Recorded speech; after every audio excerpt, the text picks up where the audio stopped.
Hello, and welcome to Streamlined Trains Season 3, Episode 6, I think it is, we're up to now, with a look at Hornby's Coronation Scot train pack from a couple of years ago.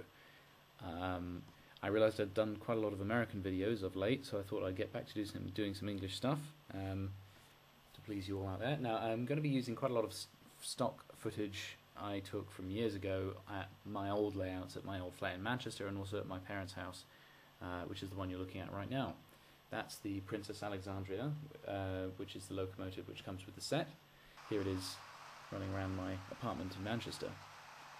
Wish I still had that place. It was great for putting trains out on the floor. So, here's what you get with the set. You get locomotive, 3 coaches, some spare wheels, which is kind of handy if you need them for a smaller radius.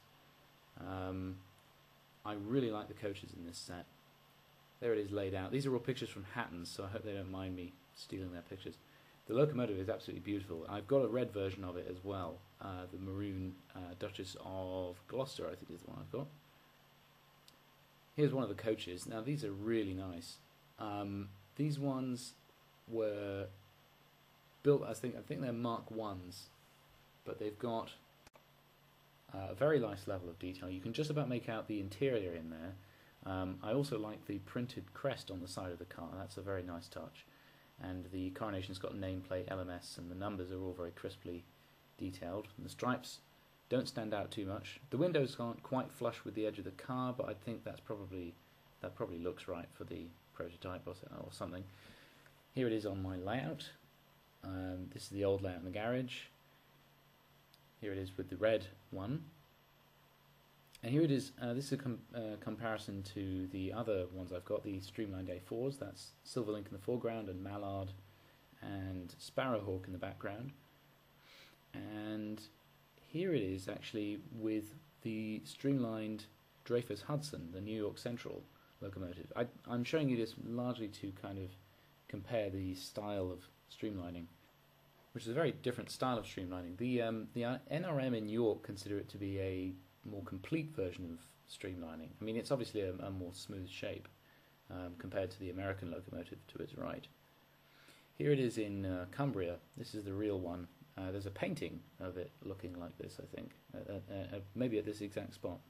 Here's the interior of one of the cars, which obviously looks really fancy and so on. And here it is leaving King's Cross at some point. I can't tell whether that's the red one or not. And here's the redone one at NRM in York. Just a couple of comparisons. This is the NYC New York Central's Mercury locomotive, and this is the Union Pacific's 49er locomotive. So there's 2 examples of a type of streamlining which is really quite similar, and from around the same time, as I understand. So back to the model, we've got here, this is the locomotive, which you can see is really beautifully done, presented in this package. You get a little certificate and so on. They always like giving you certificates, even though I wonder whether people frame them and put them on the wall or whatever. I doubt that they're really used for that. You can get a nice view of how the paint job has been picked out here and how much body detail there is. You know, all those rivets really look great, especially when you get really up close, like just here. You can see how the nameplate's been done. And even you get the builder's plate. Look at that. You can see the builder's plate. It says LMS crew.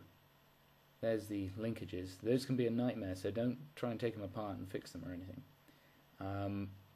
I really like all the little grab irons and handrails. Just above the buffers there, you can actually fit little lights and so on. There might be a way to get them lit up. I don't know about that. It would be fun to do. So yeah. The wheel colour is a bit weird, I think. It's slightly more blue than the rest of the shell, which kind of doesn't match up in a weird way. I don't mind it that much, but it sort of sticks out. The LMS on the tender is a really nice touch. I really like the way that's been done. You can just about make out, there's a builder's plate on the very back of the tender as well, which is nice. Anyway, we'll get to some running videos now, finally. So yeah, it's a very nice locomotive, runs very smoothly as you'd expect. It's quite strong, though I wouldn't advise running more than 6 cars with it. It would probably have some trouble after that. I don't currently have this one over with me in the US, which is why I'm doing this video with some old footage, which I'll probably do another version once I get it over here with me. Here's some very old footage from my old layout in the garage, my parents' house. This has unfortunately had to all be dismantled on account of my not going to be living there anymore.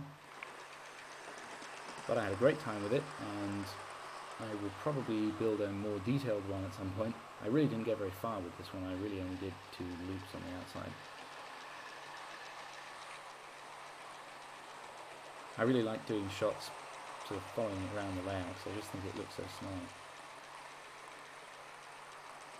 There's a small amount of noise from the linkages, which you may or may not be able to hear.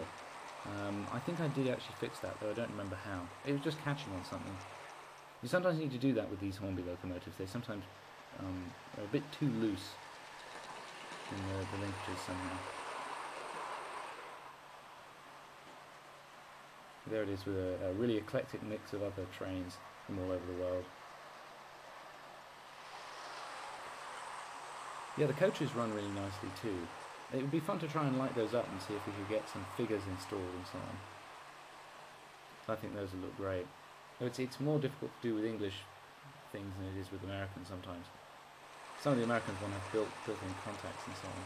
Here we are going around this bit of the layout again. I just love the way those linkages look when they're going around. It really is a beautiful set. I definitely recommend it, though it can be tough to find these days. It's quite an old one. So yes, well, thanks very much for watching, and I'll see you again next time.